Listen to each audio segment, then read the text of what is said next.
यदि आप हमारे चैनल के सभी गाने को पसंद करते हैं तो डीडी प्रोडक्शन हाउस के यूट्यूब चैनल को लाल बटन दबा के सब्सक्राइब करें और घंटी के निशान को जरूर दबाएं।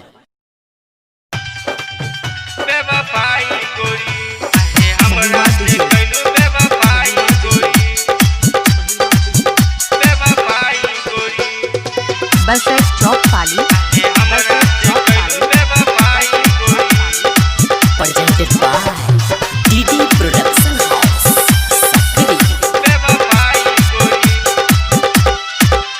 कहीं मिले नहीं दिल के दवाई गोरी, कहीं मिले नहीं दिल के दवाई गोरी। काहे हमरा से कैलू बेवफाई गोरी, काहे हमरा से कैलू बेवफाई गोरी। जियब अकेले न जोहर द पिलाई गोरी, जियब अकेले न जोहर द पिलाई गोरी। काहे हमरा से कैलू बेवफाई गोरी, काहे हमरा से कैलू बेवफाई गोरी।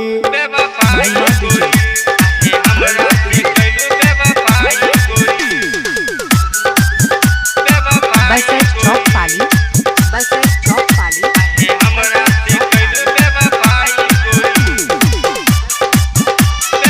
presented by DD production house. कौन गलती भइल मोर आज जालू तू त छोड़, कौन गलती भइल मोर आज जालू तू त छोड़। प्यारे तोहरा से कैनी आज मुँह लेलू मोर।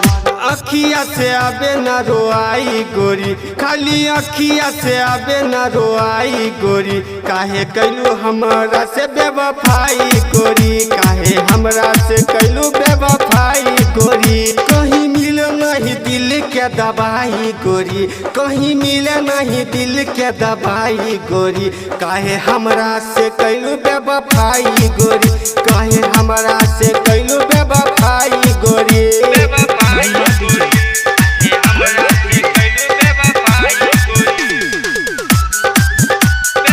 बस चौक पाली बस चौक पाली